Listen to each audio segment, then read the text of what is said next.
দোকানদার ভাই ওই বিস্কুটটা দাও স্যার। কোনটা কি বিস্কুট?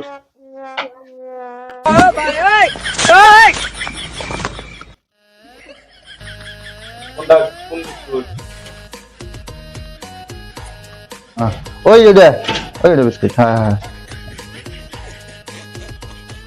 এটা না ওই যে ওইটা।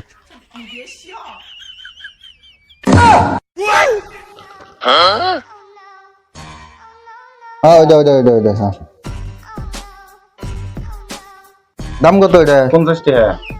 দাম বেশি নিব না, ঠিক দাও।